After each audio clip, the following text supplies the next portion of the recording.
ఏకంగా ముఖ్యమంత్రి అంటే నేనే ఏకంగా స్పాట్లోకి నేనే రావడం జరిగింది. స్పందించిన తీరు గమనించమని అడుగుతా ఉన్నా. వెంటనే 24 గంటల్లోనే ఏకంగా ₹1 కోటి కాంపన్సేషన్ ప్రకటించిన పరిస్థితులు గతంలో ఎప్పుడు జరగల. ఇట్లాంటి ఘటనలు జరిగినప్పుడు గవర్నమెంట్ ఎప్పుడూ కూడా రెస్పాన్సిబిలిటీ తీసుకొని గవర్నమెంట్ ఎప్పుడూ కూడా బాధితుల పట్ల సానుభూతితో ఎప్పుడూ వ్యవహరించలా. ఇంతగా వ్యవహరించిన పరిస్థితులు ఎప్పుడూ లేవు. మొట్టమొదటిసారిగా ₹1 కోటి కాంపన్సేషన్ ఇచ్చిన ఏకైక ప్రభుత్వం మొట్టమొదటగా వైఎస్ఆర్సీపీ ప్రభుత్వమే, మన ప్రభుత్వమే, జగన్ ప్రభుత్వమే ఇచ్చిందని కూడా చెప్పడానికి కూడా సంతోషపడతా ఉన్నాను నేను. ఇక్కడ 24 గంటల్లోనే ఏకంగా ₹30 కోట్ల అక్కడికి ఇమీడియట్లీ పంపించి బాధితులకు తోడుగా నిలబడడం జరిగింది.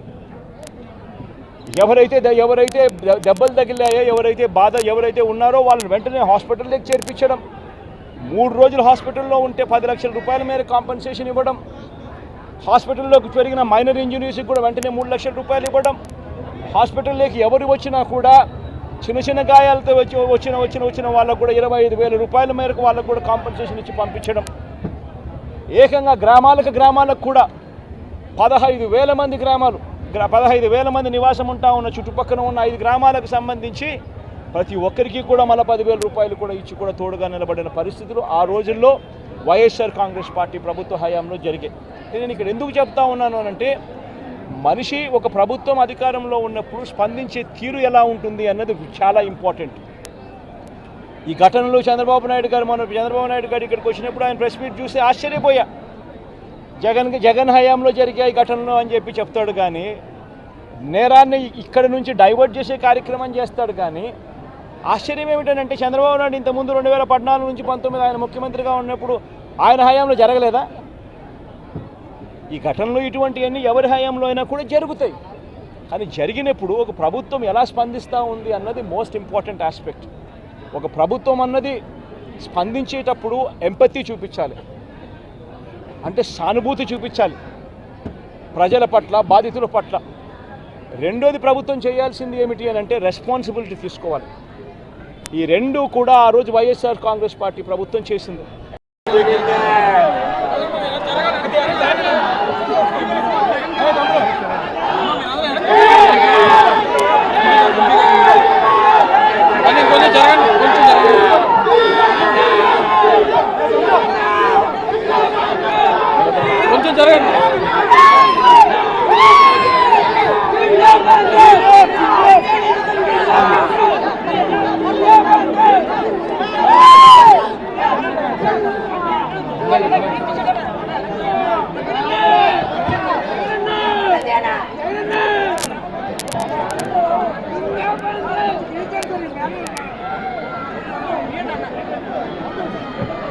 జరిగింది 20 గంటల కదా మధ్యాహ్నం.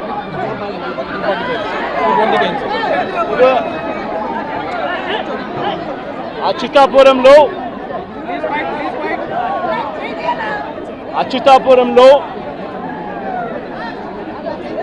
జరిగిన ఈ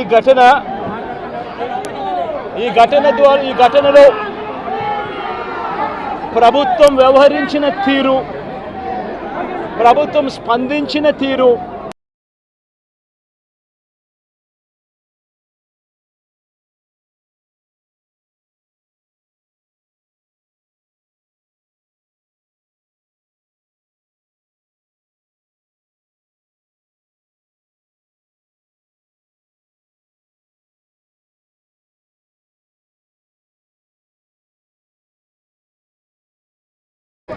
మరి మధ్యాహ్నం 2:20 ఈ ఘటన జరిగితే,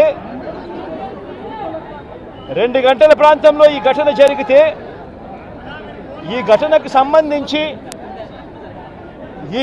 సంబంధించి జరిగిన వివరాలను ఒక్కసారి గమనిస్తే, ఈ ఘటనలో ప్రభుత్వం స్పందించకూడదు అన్న తాపత్రయము ఎక్కువగా కనిపిస్తూ ఉంది.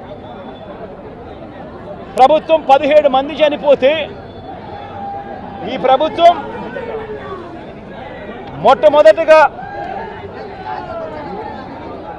సాయంత్రం 4 గంటలకు హోంమంత్రి వచ్చి ప్రెస్ మీట్ను అడ్రస్ చేస్తూ తాను మాట్లాడినప్పుడు కూడా సహాయానికి సంబంధించి పర్యవేక్షించడానికి తాను అనకాపల్లికి వెళ్తున్నాను అన్న మాటలు వాళ్ళ నోట్లో నుంచి రాలేదు. మరో గంట తర్వాత అంటే సాయంత్రం 5 గంటల ఆ ప్రాంతంలో కార్మిక శాఖ మంత్రి ఎవరి పరిధిలోకి వస్తుందో, ఈ డైరెక్టర్ ఆఫ్ ఫ్యాక్టరీస్ అనేది ఎవరి పరిధిలోకి వస్తుందో, ఈ కార్మిక శాఖ మంత్రి కూడా ప్రెస్ మీట్ పెట్టి ఎంతమంది చనిపోయారో తెలియలేదు అన్నాడు. వివరాలు లేవు అని మాట్లాడతాడు. తాను కూడా హుటాహుటిన అక్కడికి వెళ్ళాలి అనే తాపత్రయం కూడా చూపించడు. ఘటన జరిగిన తర్వాత ఘటన స్థలానికి కలెక్టర్ ఎప్పుడు పోయాడు, అధికారులు ఎప్పుడు పోయారు, కమిషనర్ ఎప్పుడు పోయారు అన్నది ఒక్కసారి గమనిస్తే ఇంకా బాధ కలిగించే అంశాలు. అధికార పార్టీకి సంబంధించిన నాయకులు ఎప్పుడు పోయారు అని చూస్తే ఇంకా బాధ కలిగించే అంశాలు. కనీసం ఘటన జరిగితే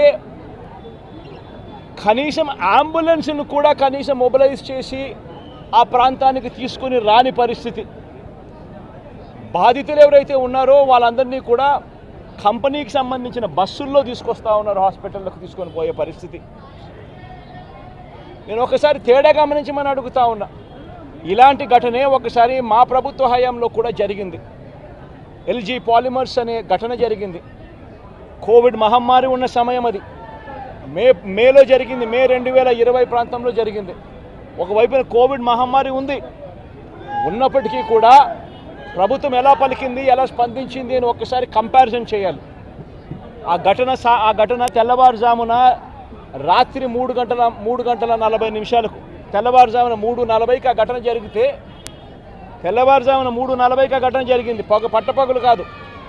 జరిగితే 5 గంటలకల్లా కలెక్టర్ స్పాట్లోకి వెళ్ళాడు, కమిషనర్ స్పాట్లోకి వెళ్ళాడు. అంబులెన్స్లు అప్పటికే ముమ్మరంగా మోహరించేసాయి.